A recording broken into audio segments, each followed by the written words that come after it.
bookstore haul part 2. Because I have now finished. Oh, I see a spider. Oh, okay. Hopefully it doesn't come over here. Hopefully it's not like a jumping one. Oh no. That ain't gonna work. Honey child, I just saw Madam Web. Anyways, this is my indie bookstore haul part 2. I finished my indie bookstore crawl. My first ever indie bookstore crawl. So yeah, let's get into it. Don't forget to like, subscribe, and comment down below. And yeah. Okay.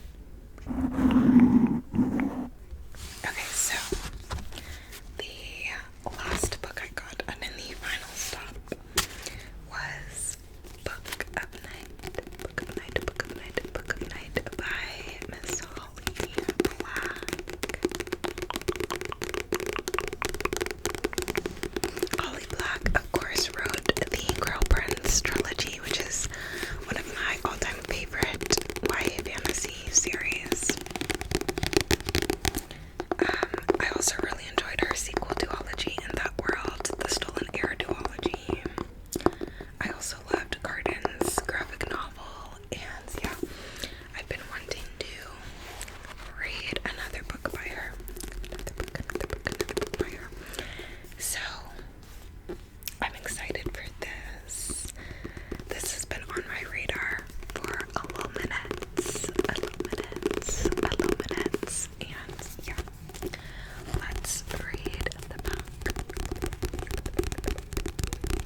like getting it mixed up by, I'm getting it mixed up with A Fire Inside ASMR's hand. Oh my gosh, I think it's The Fire Next Time, right?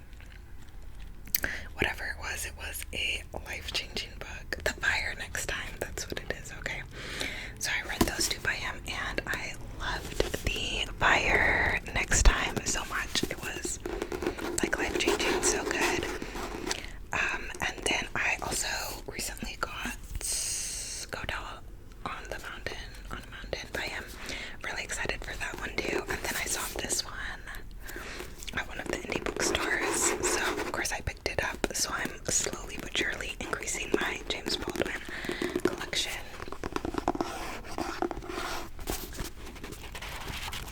But of course, he was a prominent voice for civil rights as well as for queer rights, and the queer black experience, and the black experience, and in his case both, you know, the intersectional experience in the States. And I love his like outlook, his mindset, his words. It's so beautiful. And yeah, so I've been collecting his books, and I'm really looking forward to this. I think this one's gonna have some like a lot of social commentary, like the fire next time, the fire next time, which I loved. So yeah, super excited for that. I didn't end up getting as many books as I thought because I just got a bunch of books in Europe, so this is actually a small haul. And a couple of these are actually not from the indie bookstores, but we'll get to that when we get to it. Yeah, let's read the back. Set in Greenwich Village, Harlem, and France, among other locales, Another Country is a novel of passions, sexual and racial, political, artistic, that is stunning for its emotional intensity and haunting sensuality, depicting men and women, blacks and whites, stripped of their masks of gender and race, by love and hatred at their most elemental and sublime. So excited for this. Audio too, from the Beat the Library app, because I like a lot of my like more literary masterpiece ones to have on audio, but I like the copies to own so that I can revisit them whenever without checking them out. And here's the bookmark I got from that one.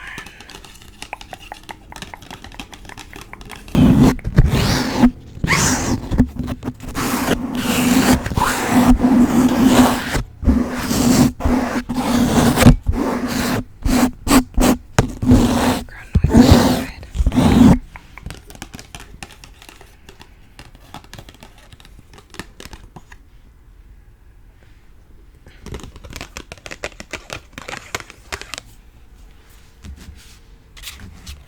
So yeah, super excited for this one. I don't know if I'm going to read this one next, or oh my gosh, the car's outside. I don't know if I'm gonna read this one next or Go Tell It on the Mountain. But I would like to read one of them in June, around Juneteenth. We'll see. And also, his books would also be good to read during Pride because obviously he was also a queer man and talks about sexuality in an intersectional way, you know. Having those two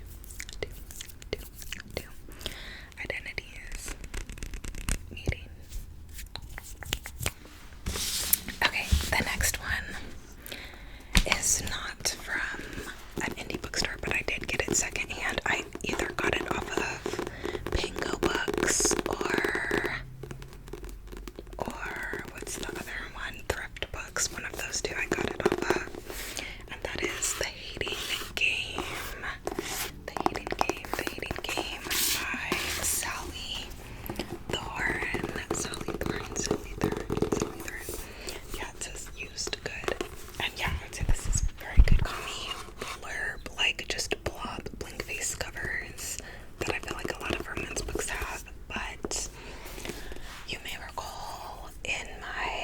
was it, like April reading wrap up or something, I had read a short novella by Sally Thorne.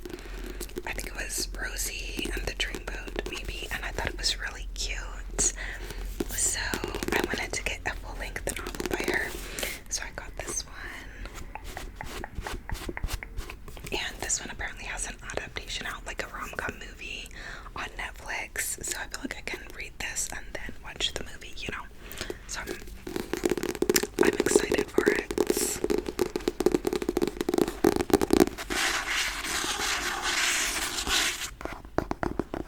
Okay, it says, Lucy Hutton and Joshua Templeman hate each other, not dislike, not begrudgingly tolerate, hate, and they have no problems displaying their feelings through a series of ritualistic, passive-aggressive maneuvers as they sit across from each other, executive assistants to co-CEOs of a publishing company.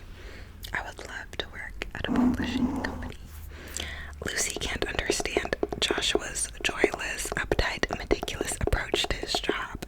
Joshua is clearly baffled by Lucy's overly bright clothes, quirkiness, and Pollyanna attitude. Now that they're up for the same promotion, their battle of wills have come to a head, and Lucy refuses to back down when their latest game could cost her her dream job. But the tension between Lucy and Joshua has also reached its boiling point, and Lucy is discovering that maybe she doesn't hate Joshua, and maybe he doesn't hate her either, or maybe this is just another game. So that sounds like it could be fun. Enemies to lovers. I feel like I love enemies to lovers in fantasy, not as much in contemporary, but I'll always, you know, give it a go. So yeah.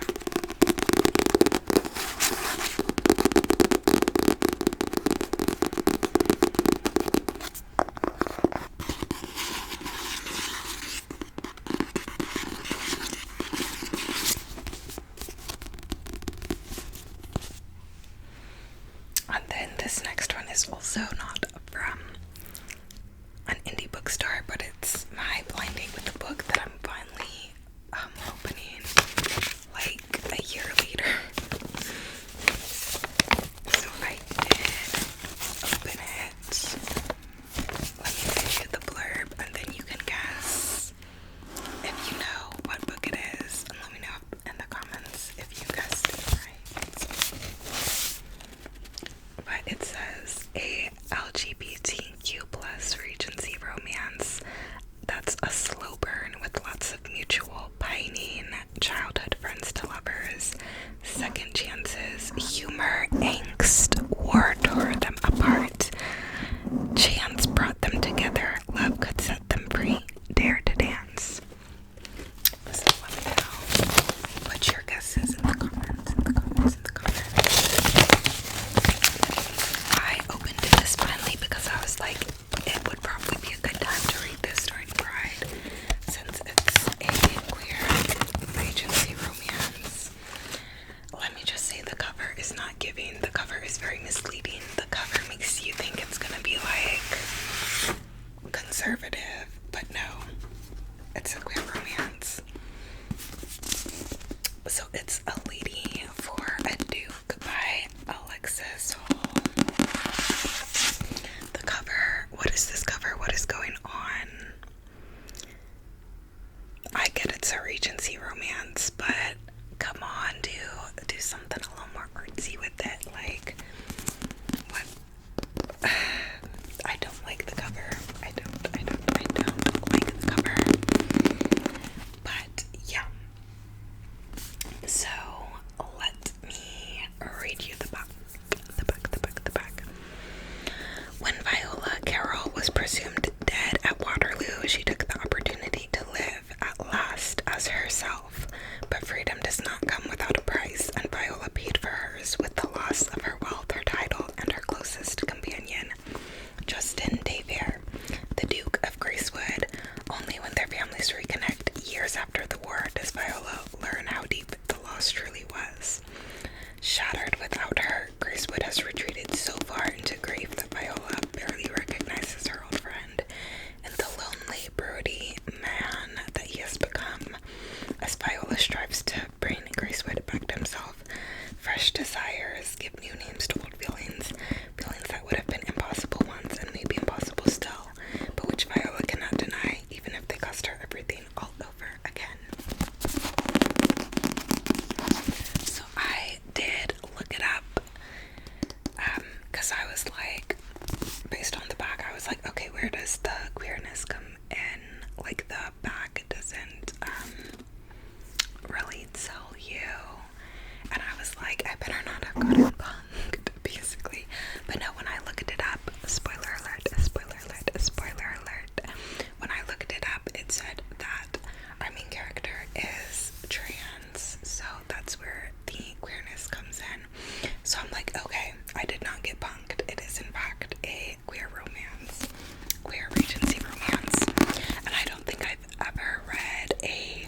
besides retellings. I don't think I've read any like Regency romances that have been queer.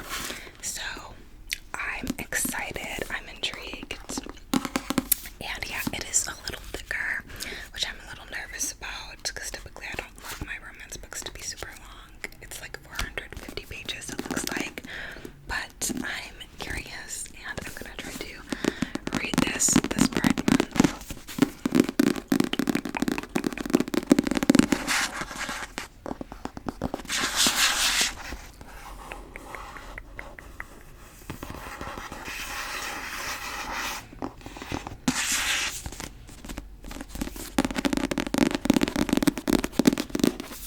Is it giving like Bridgerton?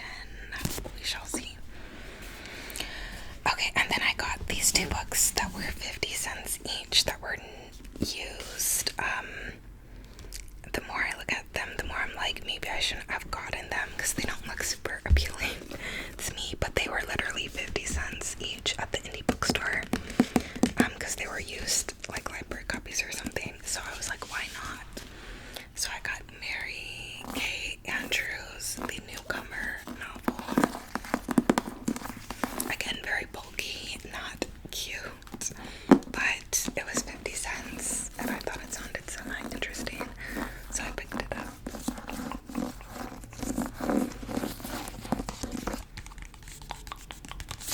Let me read you the blurb. It says, in trouble and on the run. After she discovers her sister Tanya dead on the floor of her fashionable New York City townhouse, Letty Carnahan is certain she knows who did it. Tanya's ex, sleazy real estate entrepreneur Evan Wingfield. Even in the grip of grief and panic, Letty heeds her late sister's warnings. If anything bad happens to me, it's Evan. Promise me you'll take Maya and run. Promise me. So Letty grabs her sister's Mercedes and hits the road with her wailing 4-year-old niece, Maya. Letty is determined to outrun Evan and the law, but run to where? Tanya, a woman with a past shrouded in secrets, left behind a go bag of cash and a big honkin' diamond ring, but only one clue. A faded magazine story about a sleepy mom and pop motel in Florida beach town with the improbable name of Treasure Island. She sheds her old life and checks into an uncertain future at the Murmuring Surf Motel. And that's good news, because the Surf, as the regulars call it, is the winter home of a close-knit flock of retirees and snowbirds who regard this odd-duck newcomer with the suspicion and downright hostility. As Letty settles into the motel's former storage room, she tries to heal Maya's heartache and unravel the key to her sister's shady past, all while dodging the attention of the owner's dangerously attractive son, Joe, who just happens to be a local police detective. So I thought it sounded semi-interesting, like thriller, rom-com, so I don't know, we shall see. But yeah, that is The Newcomer.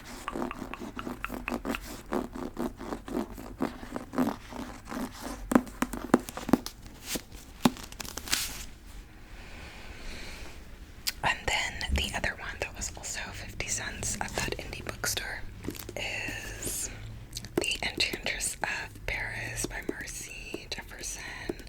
It says a novel of the Sun King's court. Don't love the cover of this one either. Like, it's giving very much olden days. You know, I do kind of like the crinkle of ex-library copybooks though.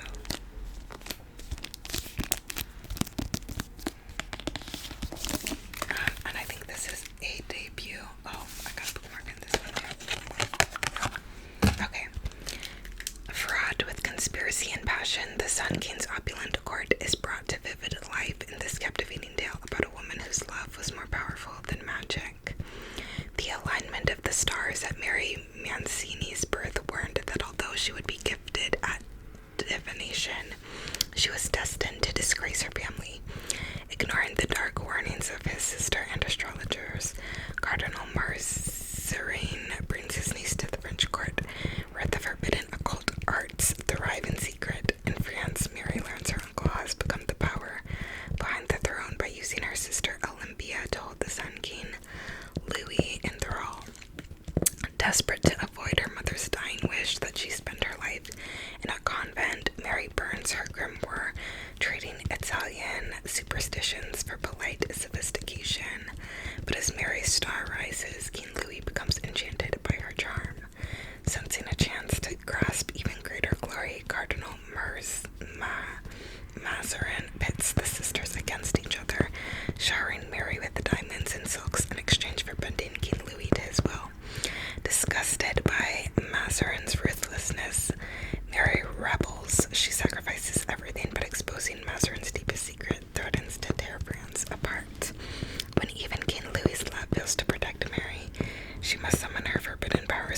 nation to shield our family, protect France, and help the Sun King fulfill his destiny. Who's the Sun King? Is that like a thing? I don't know. I don't know if that's supposed to be a callback to something else. Who knows? But it sounded mildly interesting. And you know, you ever get in the mood to just like pick up a book you know nothing about, you've not heard a single review about, no buzz about, like, I don't know, I was just kind of feeling that. So that's fine. Please do. Also, I was watching Rain on Prime or whatever, so that's kind of